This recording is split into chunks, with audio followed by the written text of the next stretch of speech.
Hello and welcome to Bondcast, a podcast series where we discuss our views on the latest themes and events shaping rates markets.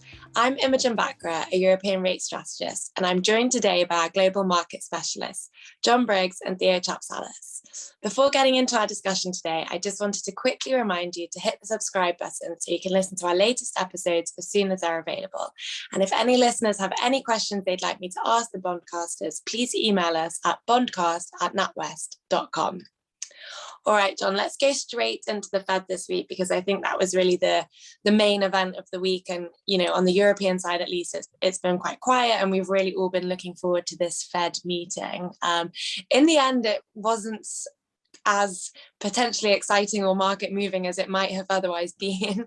The two things I guess we spoke about on the pod last week that we were watching out for, or the kind of key themes we'd be looking at, were anything around inflation and tapering, and then also the Delta variant. So could you, I guess, just kind of talk through what we learned about the Fed's thinking on both of those things, and how it might have differed from what we or the markets were expecting? Yeah, I mean, this Fed meeting was a little bit of a Rorschach test, right? Where if you want to find something dovish in it, you can find it. If you want to find something hawkish in it, you could. So, you know, the fact that on the hawkish side, we can argue that Powell didn't really seem that concerned about Delta. And he said, as the pandemic goes on, it seems like, it has less impact on the growth outlook. So, for people that may have been looking to see if he was more worried about the downside risks, as something we've talked about as potential dovish surprise, that certainly, wasn't there. And, in a minor way went the other way. But on the dovish side, on the progress toward, he says, when we're talking about progress towards tapering and substantial progress towards their goals, they did acknowledge they've made some progress, but, they said that they're intimated that they're still a ways off. So, we're still in this timeline where taper is probably going to be outlined in September. That's still plenty of time. You've got 2 employment reports between then. You've got a lot of data. You've got, in our minds, likely cases coming down in, not cases coming down in the US, but more evidence that you'll have this break in linkage between high levels of cases and then hospitalizations and fatalities. Not that you're not going to have any of that, but nothing to the extent that we had last time. So there's a lot of room here to continue to make progress. And remember, just even if they say in September that how it looks like we're going to taper towards the end of the year, or set it up for a future announcement, there's still time within that to have substantial progress. I don't think they need to have substantial progress by the time they outline what they're thinking when it comes to taper. So it's just substantial progress for them to actually start it. So, that was, but still, there wasn't any, huge lean towards that the actual taper start is going to start earlier than, in our view, November. There was a little bit, this was more before the recent growth scare, but I would say earlier in the summer, some of the more bearish market participants were starting to entertain the idea that they could actually start in September if we continue to roar and open. But, that's been pretty much dissipated. And I think that's certainly been reinforced by his commentary. So just sticking with the timeline then, you mentioned, the September meeting and then potential taper to begin in November. But actually before then, I guess the next kind of event that market participants will be looking ahead to is Jackson Hole at the end of August. So are we thinking that from a policy perspective, that's likely to be a bit of a damp squib, or is this an event that we should actually be a bit more excited about? So, the market's definitely going to get super excited about it. I'm probably a little bit of an outlier when it comes to other strategists, in that I just don't feel like that Powell needs to use that speech to set up tapering. We've been talking about this for months. And B, it's kind of an academic setting. They tend to look at a lot of research and policies around a certain subject matter.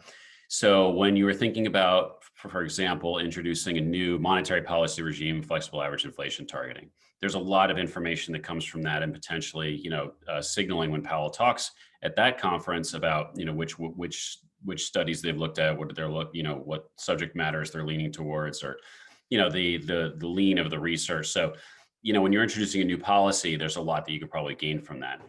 Taper, let's be honest, is kind of a ho-hum thing. It's not 2013. We understand it a lot better. Yes, it matters when it starts. Yes, it matters the pace. Yes, it matters all of it. All that matters because the sequencing then between that and potential rate hikes down the road.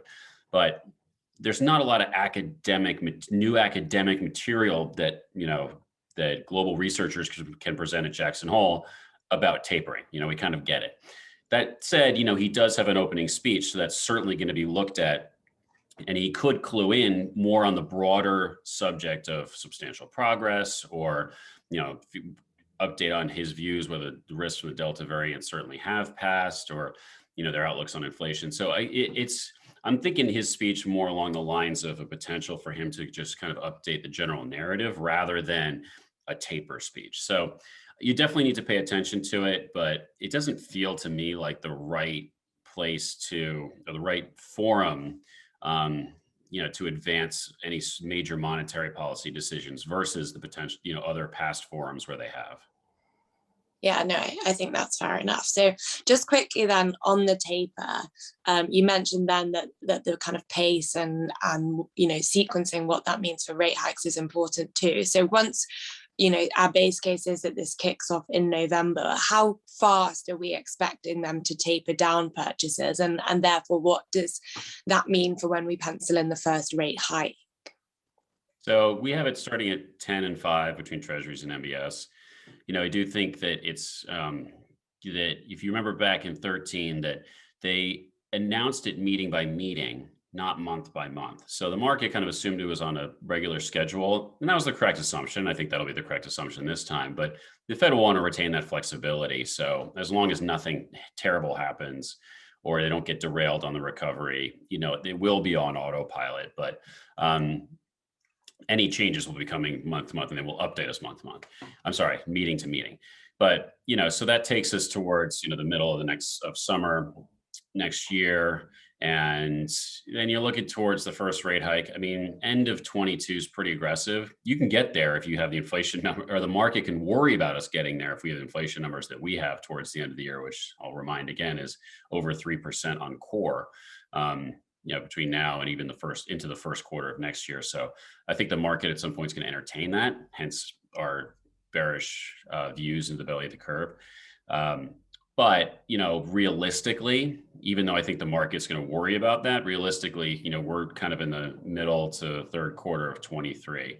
There's a lot of uncertainty, though. There's a lot of variability. Some of the recent wage increases going to stick as the supply chains disruptions, if that lasts, and some of, even on the good side, some of the price increases become not permanent, but if we become used to them over 9 months, maybe companies don't pull back to the pre-COVID times, and it's a little bit more sticky, then you can entertain a faster one. But again, if we do move back to kind of the old ways and inflation comes back after all the base effects and everything at this time next year, the Fed might be able to be more patient and push that unemployment envelope. So there's a ton of uncertainty. I mean, even more, there's always uncertainty, but there's even more than normal around how the next 9 months as this reopening evolves, as the global COVID cases creates a lot of differentiation, in low vaccinated countries versus high vaccinated countries, the effects on that on supply chains.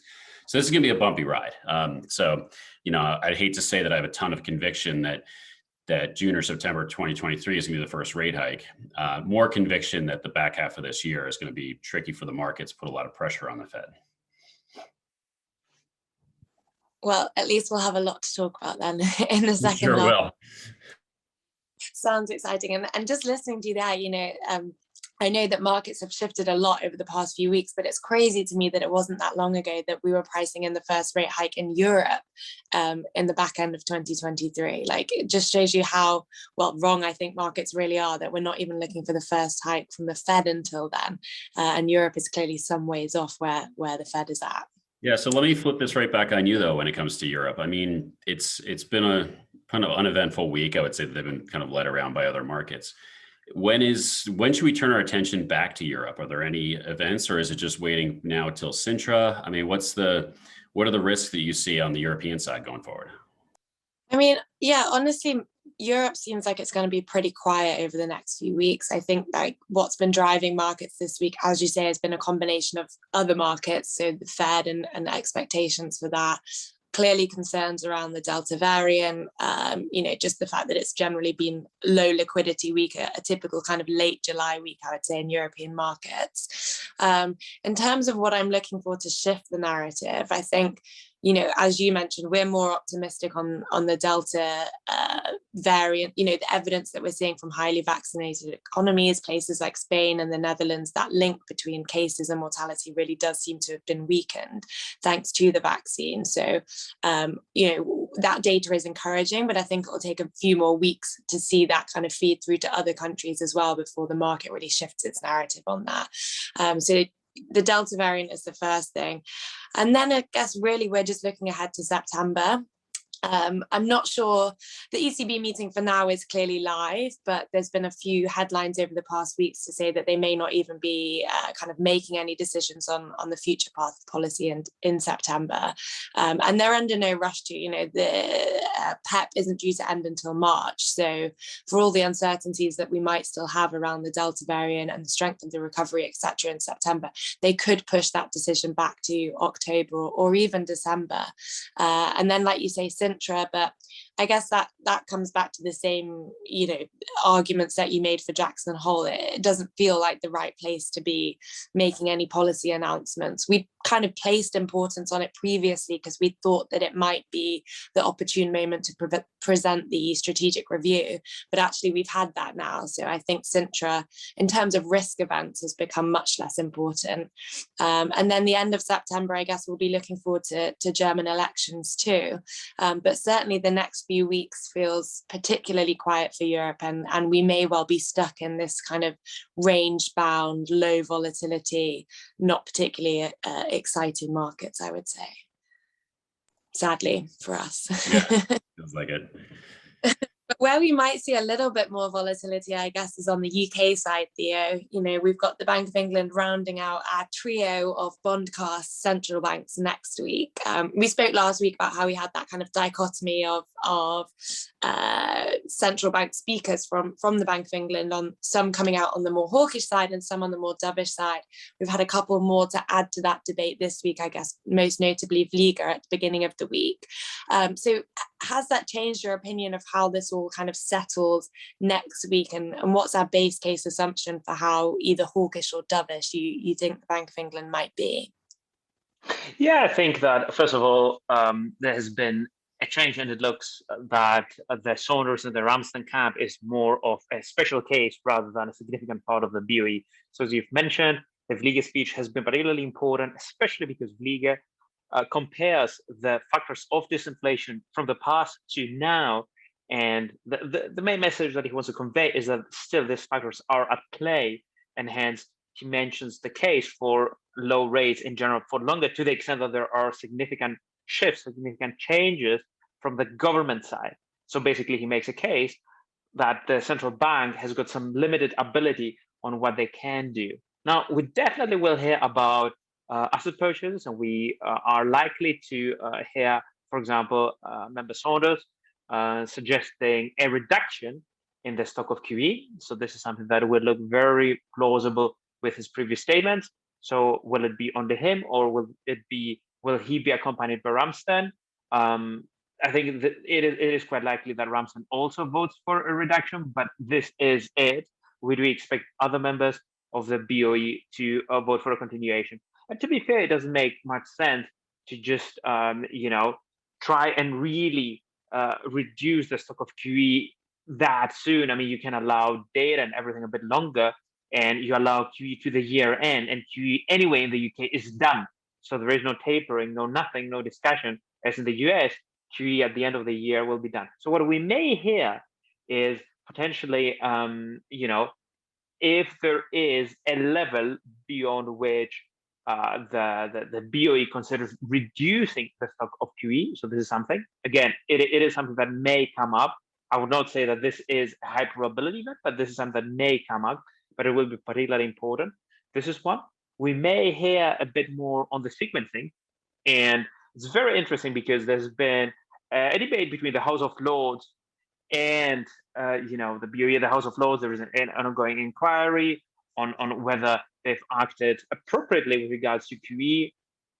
So I guess the way that QE is implemented and the effectiveness. So we will hear from the BOE with regards to sequencing, which I think is particularly important. When and how much of a rate hike do we get? But in the UK, to be fair, we talk about rate hikes in 2022. And this is a message that we as a UK team have. So we think that rate hikes are coming in 2022. We think that this is more a case for November 2022. So at the end of the year, there are risks to an August hike, but our base case is definitely a lot less hawkish than what the market prices in. So the UK seems that will be the first one to hike, but quite later than what the market prices in.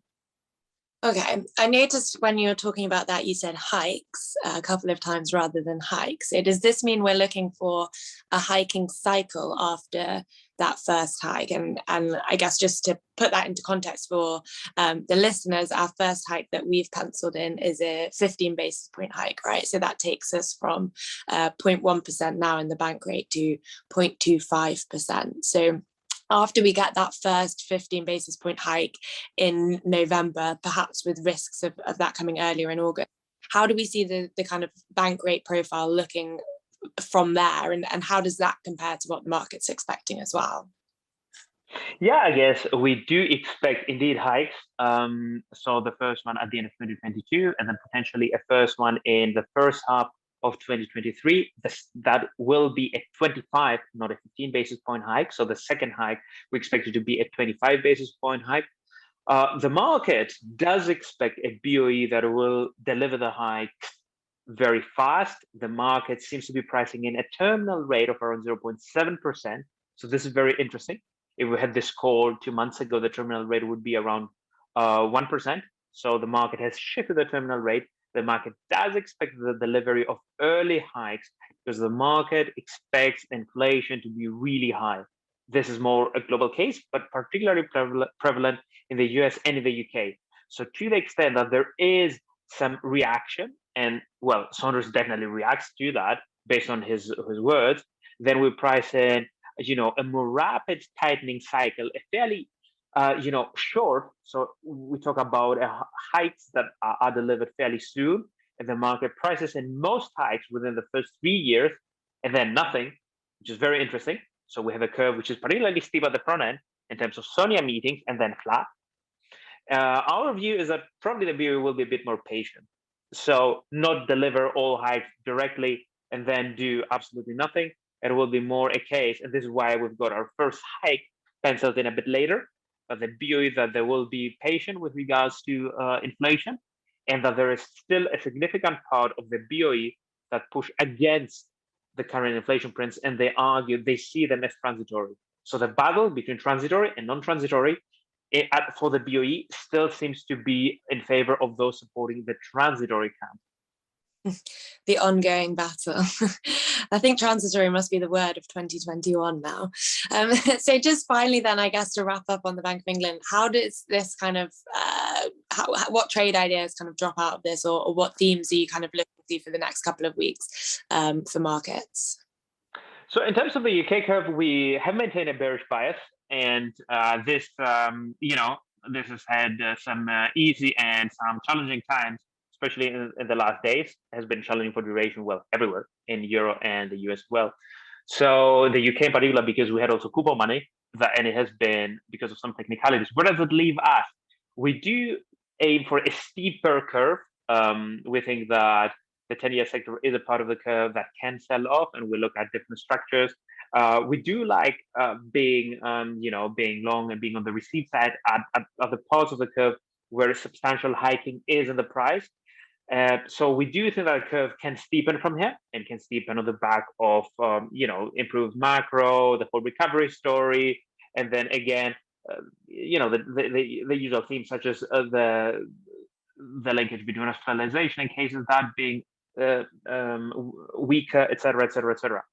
But if for some reason we are actually wrong in that regard, if you have this structure, what you do have is you get some protection from being received at the front of the curve. Because if for whatever reason, indeed things turn out ugly, of course the curve will flatten, but there will be some support from the front end of the curve, and the market will price out the hikes. So relative to other expression and relative to other themes that one can have, we do like that expression simply because there is a significant amount of protection, and because the market does expect and does price in a BOE that is very hawkish very soon, and hence the market prices in a particularly flat curve. All right, that makes sense. I'm very much with you on that being a challenging time to hold those bearish duration views. Our positive yield target in 10-year bonds has been challenged quite a lot this week, I have to say. All right then, guys, I guess that's really all we've got time for this week, but we will record the pod straight after the Bank of England next week, so we'll have hot off the press reaction from you, Theo, next week. Thank you. Thank you all for joining, and just a reminder to our listeners that if you did like today's episode, then please hit the like button to show your appreciation and click subscribe so you can listen to our latest episodes as soon as they're available. And a final reminder, if you'd like to ask our Bondcasters any questions, please email us at bondcast@natwest.com. Thanks.